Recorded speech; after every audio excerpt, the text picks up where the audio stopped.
Est-ce que le PRP est efficace en arthrose sévère? La plupart des gens vont dire que non, mais aujourd'hui, on va voir ce que la science dit vraiment. Ici, Dr Alexandra, je suis médecin généraliste avec un focus en musculo-squelettique et en médecine régénératrice. Et aujourd'hui, on va démystifier une étude ensemble qui a été publiée en juin 2026 qui montre justement que le PRP peut être efficace en arthrose sévère. Pourquoi, en fait, on croyait que le PRP était moins efficace en arthrose sévère? C'est qu'avant, on croyait que le PRP était efficace surtout au niveau du cartilage. Donc, s'il n'y a plus de cartilage, on se disait, bien, c'est sûr que le PRP ne sera pas efficace. Mais comme je l'ai dit dans plusieurs de mes vidéos, l'arthrose, ce n'est pas juste une maladie du cartilage, c'est une maladie de l'articulation complète. Donc, la membrane synoviale, le liquide synovial, même l'os sous-chondral en dessous et même les récepteurs de la douleur. Donc, ça atteint tout ça.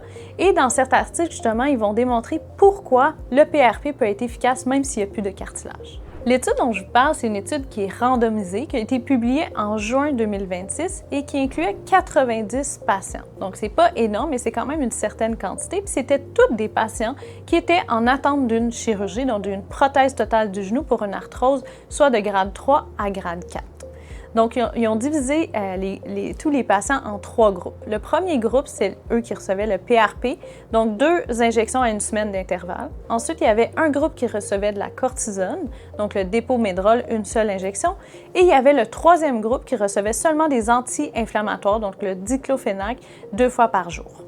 Ensuite, les chercheurs ne se sont pas limités à juste demander aux patients s'ils avaient encore mal. Non, ils ont évalué avec différentes échelles, donc la douleur avec l'échelle qu'on appelle VAS, la fonction avec l'échelle WOMAC.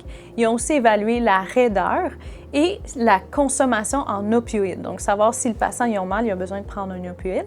Puis ce qui démarque cette étude-là des autres, c'est qu'ils ont aussi analysé des marqueurs inflammatoires, à savoir, quand on donne le PRP, est-ce que les marqueurs inflammatoires dans le sang diminuent aussi? Parce que c'est aussi un marqueur, bien, je l'ai dit, de l'inflammation, de la douleur et de la dégradation du cartilage.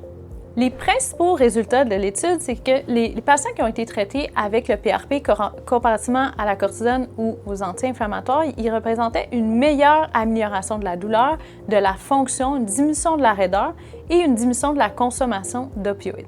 Et l'autre chose qu'ils ont trouvé qui rend cette étude particulièrement intéressante, c'est que comparativement aux autres qui font juste montrer, par exemple, que ça diminue les symptômes, cette étude-là, comme j'ai dit, a été analysé les marqueurs inflammatoires et de dégradation articulaire.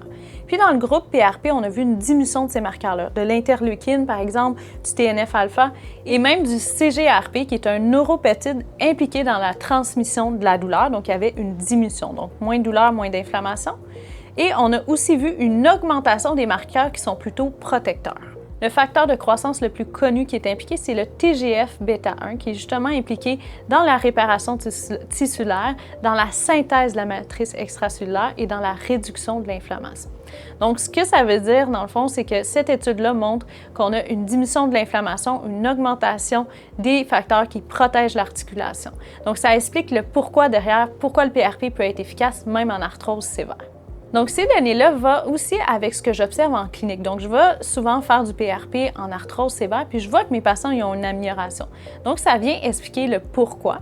Puis, plusieurs vont me dire, mais pourtant, est-ce que le PRP va faire repousser le cartilage? La réponse, c'est non. Ça vient agir partout sur l'articulation, comme on l'a mentionné avant. Donc, c'est pour ça que le PRP, il peut être autant efficace. Et aussi, pourquoi l'étude va montrer justement que dans ce groupe-là, il y a moins de douleur, une meilleure fonction, moins de raideur, aussi une meilleure qualité de vie au final. Comme toute étude, il y a aussi des limites. Donc, cette étude-là s'arrêtait à 6 mois, ce qui n'est pas très long. Donc, c'est sûr qu'il va falloir des études de plus grande envergure pour voir qu'est-ce qui se passe à plus long terme. Est-ce que ça peut durer plus que 6 mois? Ensuite, le nombre de patients, comme j'ai dit au début, était relativement limité, 90 patients.